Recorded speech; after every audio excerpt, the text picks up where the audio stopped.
जय श्री महाकाल। आज गजलक्ष्मी राजयोग के बारे में जानते हैं। गजलक्ष्मी राजयोग किस प्रकार बनता है और कैसे पता करें कि गजलक्ष्मी राजयोग हथेली में बना हुआ है, इसके विषय में चर्चा करते हैं ताकि उससे होने वाले लाभ, वैसे तो इसके नाम से ही पता लग रहा है कि यह एक राजयोग है, लेकिन वह फलित कैसा होता है उसके विषय में चर्चा करते हैं।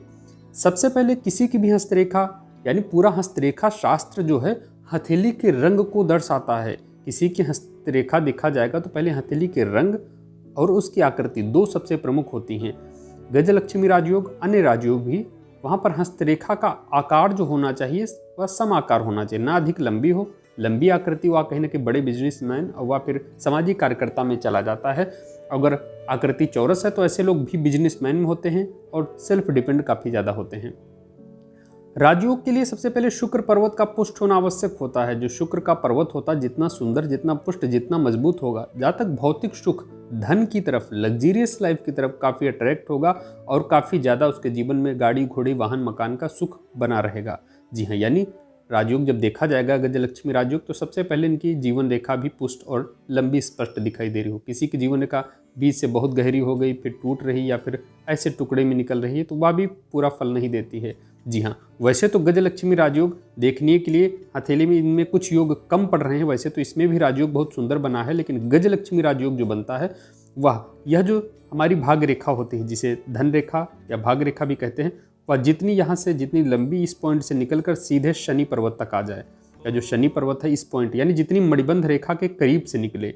अगर यहाँ पर देखिए चंद्र पर्वत से निकल रही है, लेकिन यह अगर मणिबंध रेखा के जितनी नज़दीक से निकलकर सीधे संबंध बना ले शनि पर्वत पर, यानी मणिबंध रेखा से चलते हुए अगर शनि पर्वत तक सीधा संबंध बनाए, तो ऐसे जातक का कहीं ना कहीं राजयोग पूरा फलित होगा। और इसके साथ ही यानी यह 4-5 चीज़ें देखी जाएंगी गजलक्ष्मी राजयोग में। जो सबसे प्रथम है, एक तो अन्य रेखाएं भी पुष्ट होना जरूरी है, लेकिन जो हमारी फेट लाइन भाग रेखा है, इसका यह मणिबंध रेखा के करीब से निकले और शनि पर्वत पर सीधे चली जाए, और जब सीधे लंबी हो, कटे ना, यानी कहीं टूटे ना और एक लय में चलती जा रही हो। जी हाँ, यानी बीच से बहुत मोटी हो गई, फिर हल्की हो गई, फिर मोटी हो गई, ऐसी भी नहीं होनी चाहिए, यानी लंबी होनी चाहिए। और इसके साथ ही सूर्य का पर्वत पुष्ट हो, यानी सूर्य पर्वत हो, कहीं से बिल्कुल दब ना जाए।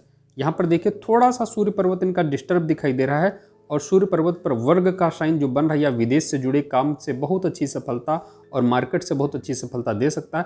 पर ऑल ओवर देखें तो संतुलन बनाए हुए है सूर्य पर्वत, जो कि कहीं ना कहीं अच्छा फल देने वाला है। जी हाँ, और इसके साथ ही भाग रेखा का जो शनि पर्वत के करीब अगर पहुंचते हैं, तो यहाँ पर इस प्रकार से शनि रेखा भी यहाँ पर स्पष्ट 2 शाखाओं में दिखाई दे रही भाग रेखा, और ऊपर की तरफ कहीं ना कहीं छोटा सा फिश की आकृति से बनते दिखाई दे रही आकृति जो बन रही सीधे इस पॉइंट को कवर कर रही है। ऐसी अवस्था में यह जो फल देने वाली होगी इसका फल बढ़ जाता है। और दूसरी जो सबसे अहम बात होगी, या दोनों हाथ में स्पष्ट रेखा दिखाई दे रही हो, जो भाग रेखा है दोनों हाथों में स्पष्ट हो, लंबी हो, और कहीं ना कहीं इस पॉइंट से लेकर शनि पर्वत के लास्ट तक जा रही हो, ऐसी बहुत सुंदर लाभ देने वाली होगी। सूर्य पर्वत का पुष्ट होना आवश्यक है। लाइफ लाइन, माइंड लाइन और आपकी हार्ट लाइन यानी मस्तिष्क रेखा, जीवन रेखा, तीनों अच्छी अवस्था में दिखाई दे रही हो, तीनों लंबी हो, गहरी हो, और अधिक फल बढ़ जाएगा। दोनों हाथ में ऐसा होना आवश्यक है। जी हाँ, तो गजलक्ष्मी राजयोग का कई गुना फल बढ़ जाता है, क्योंकि जब आपकी भाग रेखा लंबी होगी, हृदय रेखा भी स्पष्ट दिखाई दे रही, मस्तिष्क रेखा भी अच्छी हो, जीवन रेखा भी पुष्ट मजबूत हो, तो ऐसे लोग जीवन में काफ़ी भाग्य का सपोर्ट पाते हैं। गजलक्ष्मी राजयोग यानी धन की कभी कमी नहीं आएगी, और गज यानी कहीं ना कहीं ऐसे योग अपने आप में उच्च स्तर के माने जाएंगे। जहाँ तक जिस हिसाब से, यानी भले ही गरीब घर में पैदा होता है, उच्च घर में कहीं ना कहीं जो अपना जीवन होता है, उच्च घर में यानी पैदा गरीब में हुआ है, लेकिन अपना जो जीवन यापन करेगा, जो अपने मेहनत से अपनी लगन से धन कमाएगा, वह उच्च स्तर का लाभ लेने वाला होगा और अपने कार्य से जाना जाएगा। और ऐसे लोग अपने जीवन के बाद भी याद किए जाते हैं अपनी काम की वजह से।